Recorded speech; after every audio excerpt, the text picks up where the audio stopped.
நேற்றுங்கிறது முடிஞ்சு போன பாடம், நாளைங்கிறது ஒரு புரியாத புதிர். ஆனால் இவை இரண்டையும் உங்களால் ஒரே நேரத்தில் பார்க்க முடிஞ்சா உங்க கடந்த கால தவறுகளையும் எதிர்கால ரகசியங்களையும் காட்டும் ஒரு மாய கடிகாரம் உங்கள் கையில கிடைச்சா என்ன செய்வீர்கள்?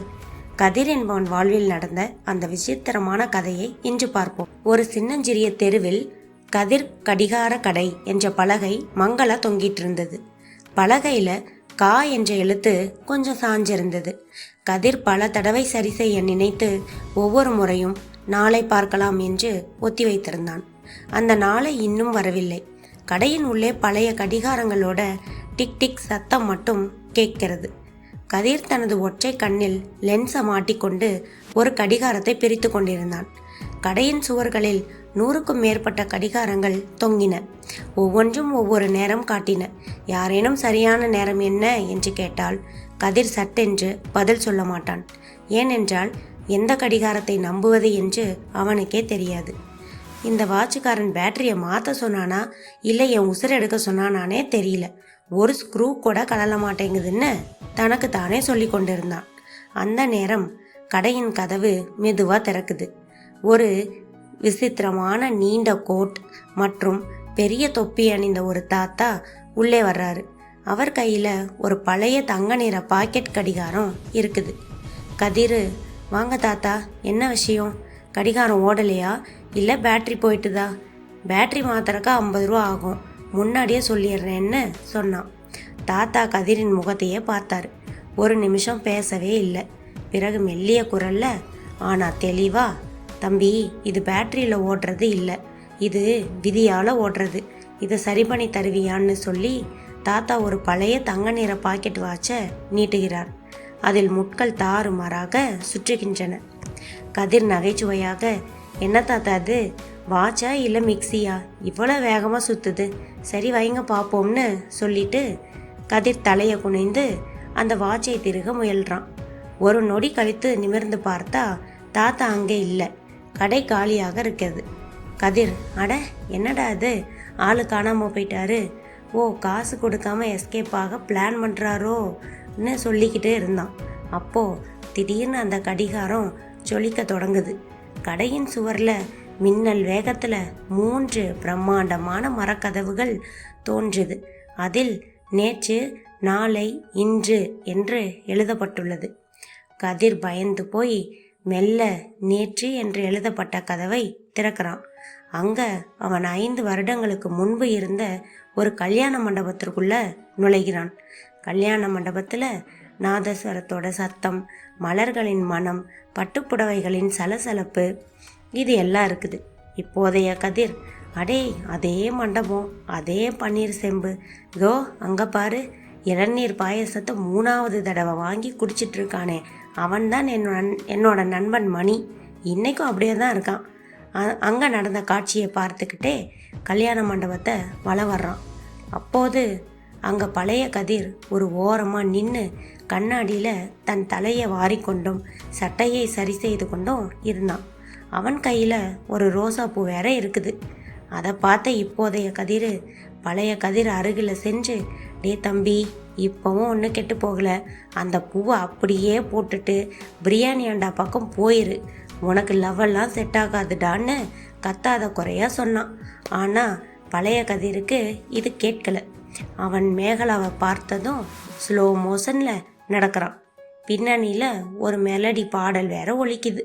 ஆனால் பழைய கதிர் ஒரு ஒயர் மேலே தடுக்கி விழ போக அந்த பாடலும் கிரீச்சுன்னு நின்று போகுது. மேகலா தன்னோட தோழிகளோட சிரித்து பேசிக்கிட்டு இருக்கா. பழைய கதிர் மேகலாவிடம் சென்று குரலை மாற்றி, ஹலோ மேகலா, பிஸியா அப்படின்னு கேட்டான். அதற்கு மேகலா, ஓ கதிரா, சொல்லுங்க, என்ன விசேஷம், ஏன் கை கால்லாம் இப்படி ஒரு மாதிரி நடுங்குது அப்படின்னு கேட்குறான். அதற்கு பழைய கதிர் மனதிற்குள்ளாரையே, ஐ லவ் யூன்னு சொல்லுடா கதிர், கெத்தா சொல்லுடான்னு மனசுக்குள்ளே சொல்லிட்டு, அது மேகலா, நான் ரொம்ப நாளாக ஒன்று சொல்லணும்னு நினச்சேன், அதை இன்னைக்கு சொல்லியே ஆகணும், தயவு செஞ்சு அதிர்ச்சி ஆக்கிடாதீங்கன்னு சொல்லிட்டு பதட்டமாகி, டே ஆரம்பிக்காதடா, சொல்ல வேண்டாம்டா, அசிங்கப்பட போறடான்னு இப்போதைய கதிர் சொல்கிறான். ஆனால் பழைய கதிர் பதட்டத்தில், அது உங்கள் உங்கள் அப்பாவுக்கு ஹார்ட் அட்டாக் வந்துருச்சான், இப்போவே ஹாஸ்பிட்டல் போகணுமா, டாக்ஸி வெயிட் பண்ணுதுன்னு சொல்லியாச்சு. மேகலை அலறிக்கிட்டு, என்னது எங்கள் அப்பா அந்த பந்தியில் உட்காந்து 5வது வடை கேட்டுட்டு இருக்காரு, உனக்கு என்ன ஆச்சு கதிர், லூசா நீ அப்படின்னு கேட்டான். அதற்குள்ள பழைய கதிர் தன் தவறை உணர்ந்து, அடடா இல்லை மேகலா, நான் சொல்ல வந்தது உங்கள் அப்பாவை எனக்கு பிடிக்கும், இல்லை உன்னை எனக்கு பிடிக்கும், அதனால தான் உங்கள் அப்பாவுக்கு ஹார்ட் அட்டாக், இல்லைன்னு ஒளறி கொட்டினான். மேகலாவோட அண்ணன் 6 அடி உயரம், ஜிம் பாடி, பின்னால் வந்து நிற்கிறார். மேகலாவோட அண்ணன், என்னடா சொன்ன, எங்கள் அப்பாவுக்கு அட்டாக் வந்துருச்சா, நீ என் தங்கச்சியை லவ் பண்ணுறியா? பழைய கதிர், இல்லைனா அது வந்து எமோஷ்னல் அட்டாக், சும்மா ஒரு காமெடிக்கு சொன்னேன் அப்படின்னு சமாளித்தான். ஆனால் மேகலாவோட அண்ணன், காமெடியாடா, எங்கள் அப்பா வடையை சாப்பிட்றதுக்குள்ளே இந்தா நீ இந்த அடியை சாப்பிடு அப்படின்னு கையை ஓங்க பழைய கதிர் தன் கையில் இருந்த ரோசா பூவை அண்ணனிடமே கொடுத்துட்டு வேட்டியை மடித்து கட்டிக்கிட்டு மண்டபத்தோட கதவை நோக்கி மின்னல் வேகத்தில் ஓடுறான். இப்போதைய கதிர் தலையில் கையை வச்சுக்கிட்டு, யாராவது லவ் சொல்லும்போது பூ கொடுப்பாங்க, இல்லை மோதிரம் கொடுப்பாங்க, இவன் என்னடானா ஒரு குடும்பத்தையே ஆஸ்பத்திரிக்கு அனுப்ப பார்த்துருக்கானே, சே அன்னைக்கு அடி வாங்கினதில் தப்பே இல்லை. வருத்தமும் சிரிப்பும் கலந்த முகத்தோட கதிர் அந்த நேற்று கதவை இழுத்து மூடுகிறான். அடுத்து கதிர் நாளை கதவை திறக்கிறான். நாளை கதவை திறந்ததும் ஒரு பலமான ஏர் கண்டிஷனர் காற்று அவனோட முகத்தில் அடிக்குது. அங்கே எல்லாம் டிஜிட்டல் மயமாக இருக்குது. சுவர்கள் எல்லாம் கண்ணாடியால் ஆனவை.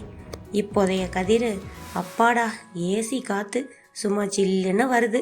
ஒரு வேளை எதிர்காலத்தில் நான் பெரிய கோடீஸ்வரன் ஆயிட்டனோ, அங்கே ஒரு பெரிய சோஃபாவில் எதிர்கால கதிர் அமர்ந்திருக்கிறான். அவன் கையில் ஒரு டேப்லெட்டு. ஆனால் இப்போதைய கதிருக்கு மிகப்பெரிய அதிர்ச்சி என்னன்னா, எதிர்கால கதிரோட தலை தான். இப்போதைய கதிர் அதிர்ச்சியில், டேய் என்னடா மொட்டை தலை இது, தலை இப்படி பளிச்சுன்னு மின்னக்கூடிய தட்டு மாதிரி இருக்குது, 2040 முடி வளர்றதுக்குன்னு இன்னும் மருந்து கண்டுபிடிக்கலையா, இல்லை என் தலை மேலே யாராவது நிலாவில் இறங்குறதுக்குன்னு ஹெலிபேட் எதுவும் போட்டு வச்சுருக்காங்களோ அப்படின்னு நினச்சான். அப்போ ஒரு ரோபோ பார்க்குறதுக்கு ஒரு டிஃபன் பாக்ஸ் மாதிரி இருக்குது. சக்கரங்களை உருட்டிக்கிட்டு உள்ளே வருது. அதை பார்த்த எதிர்கால கதிர், ரோபோ ரொம்ப நேரமாச்சு, ஒரு கப்பு ஸ்ட்ராங்காக காப்பி கொண்டு வா அப்படின்னு சொல்கிறான். அதற்கு ரோபோ சிரிச்சுக்கிட்டே, கதிர் சார், உங்கள் பர்ஸில் இருக்கிற பேலன்ஸுக்கு காப்பி கேட்குறீங்க பாருங்கள், அங்கே நிற்குது உங்கள் தைரியம். நீங்கள் கடைசியாக எப்போ காப்பி குடிச்சிங்கன்னு எனக்கு தெரியாது, ஆனால் நேற்று நைட்டு நீங்கள் ஒரு தோசை சாப்பிட்டதோட உங்கள் அக்கௌண்ட்டில் பணம் இல்லைன்னு மெசேஜ் வந்துடுச்சுன்னு சொல்லிச்சு. இதை பார்த்த இப்போதைய கதிர், அடப்பாவி, 20 வருஷம் கழிச்சும் நான் ஒரு தோசைக்கு கூட கஷ்டப்படுறேனா, அதுவும் இந்த டிஃபன் பாக்ஸ் ரோபோ என்னை இப்படி அசிங்கப்படுத்துதேன் அப்படின்னு அந்த நேரத்தில் எதிர்கால கதிர், சரி ரோபோ, அட்லீஸ்ட் டிவியில் நியூஸாவது போடு அப்படின்னு ரோபோ கிட்ட சொல்லிக்கிட்டு இருந்தான். Robot, sorry sir, TV recharge பண்ணியும் 1 வாரம் ஆகுது, நீங்கள் வேணும்னா ஜன்னல் வழியாக வெளியில் வேடிக்கை பாருங்கள், அது இலவசம்தான், ஆனால் அந்த ஜன்னலை திறக்கிறதுக்கும் ஒரு 10 ரூபா சார்ஜ் ஆகும், உங்ககிட்ட இருக்கான்னு கேட்டுது. எதிர்கால கதிர் சோகமாக தன் வழுக்கை தலையை தடவி கொள்கிறான். இந்த வழுக்கை தலையில் இருக்கிற முடி கூட என்னை விட்டு போயிருச்சு, ஆனால் இந்த தரித்திரம் மட்டும் என்னை விட்டு போகவே மாட்டேங்குதுன்னு நினச்சான்.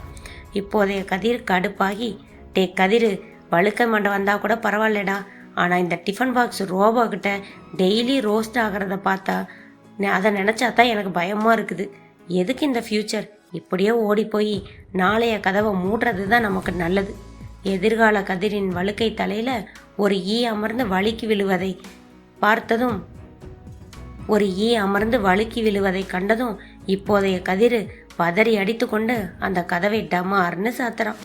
கதவை சாத்தியபடி, அப்பாடி, இனிமே டெய்லியும் தலைக்கு நல்லா எண்ணெய் தேய்க்கணும், அப்புறம் முடிஞ்ச வரைக்கும் காசை சேமிக்கணும், இல்லைன்னா அந்த டிஃபன் பாக்ஸ் ரோபோ நம்ம மானத்தையே வாங்கிரும். கடைசியாக அவன் இன்று கதவை திறக்கிறான். அதுக்கு முன்னாடி இந்த கதை பிடிச்சிருந்தா கமெண்ட்ல சொல்லுங்கள்.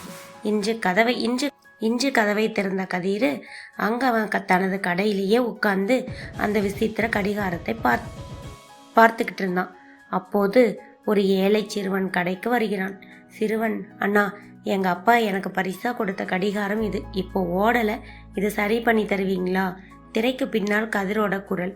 எனக்கு ஞாபகம் இருக்கு, காலையில் இவன் வந்தப்போ காசு இல்லாமல் இதெல்லாம் சரி பண்ண முடியாது போடான்னு விரட்டி விட்டுட்டேனே. இப்போது கதிருக்கு உண்மை புரியுது. நேற்றுங்கிறது நாம் மாற்ற முடியாத ஒன்று, நாளைங்கிறது நம் கையில் இல்லாத ஒன்று. கதிர் இதை உணர்ந்து, இந்த நிமிடம் என் முன்னாடி நிற்கிற இந்த பையனுக்கு ஒரு சந்தோஷத்தை கொடுக்க முடியும்னா அதுதான் நான் வாழ்கிற வாழ்க்கைக்கு அர்த்தம். இப்போதைய கதிர் நிகழ்காலத்திற்கு வந்து விடுகிறான். சட்டென கண் விழித்து பார்க்கிறான். அந்த மாய கதவுகள் இல்லை, தங்க நிற கடிகாரமும் இல்லை. அவன் மேசை மேலே தலை வைத்து தூங்கி இருக்கிறான். ஆனால் அவன் முன்னால் அந்த சிறுவன் அந்த கடிகாரத்துடன் அழுது கொண்டே நின்று கொண்டிருக்கிறான். கதிர் புன்னகையோட, ஏ தம்பி அழாத, இங்க வா. கதிர் அந்த சிறுவனின் கடிகாரத்தை வாங்கி மிக கவனமாக சரி செய்கிறான். வெறும் 5 நிமிடங்களில் கடிகாரம் டிக் டிக்னு ஓடத் தொடங்குது. சிறுவன் புன்னகையுடன், எவ்வளோவண்ணா காசு அப்படின்னு கேட்டான். அதற்கு கதிர், காசு வேண்டாம் தம்பி, உன் முகத்தில் இருக்கிற இந்த சிரிப்பு தான் எனக்கு காசு, போயிட்டு வா அப்படின்னு சொன்னான். சிறுவன் மகிழ்ச்சியுடன் ஓடுகிறான். கதிர் இப்போது மன நிறைவுடன் தனது கடையை சுற்றி பார்க்கிறான். கடிகாரத்தின் முட்கள் இப்போது மிக அழகாக ஓடுவது போல அவனுக்கு தோன்றுகிறது. நாம் பல நேரங்களில் கடந்த காலத்தில் செய்த தவறுகளை நினைத்து வருந்தி கொண்டே இருக்கிறோம், அல்லது இன்னும் வராத எதிர்காலத்தை பற்றி பயந்து கொண்டிருக்கிறோம். இதனால் கையில் இருக்கும் இன்று என்னும் பொன்னான நேரத்தை வீணாக்குகிறோம். கதிர் எப்படி அந்த சிறுவனுக்கு உதவி செய்தானோ அதுபோல இந்த நொடியில நம்மால் முடிஞ்ச நன்மைகளை செய்வதே சிறந்தது. கடந்த காலத்தை நம்மால் மாற்ற முடியாது, ஆனால் அதிலிருந்து பாடம் கற்றுக்கொள்ளலாம். நாம் செய்த பழைய தவறுகளை நினைத்து அழுவதை விட இனி அவ்விதம் நடக்காமல் பார்த்து கொள்வதே புத்திசாலித்தனம். எதிர்காலத்தில் நோய் வந்து விடுமோ அல்லது பணம் இருக்காதோ என்று கவலைப்படுவதை விட இன்று உடல் நலத்தையும் சேமிப்பையும் கவனித்தால் எதிர்காலம் சிறப்பாக இருக்கும். வாழ்க்கையின் மிகப்பெரிய மகிழ்ச்சி மற்றவர்களுக்கு உதவுவதில் தான் இருக்கிறது.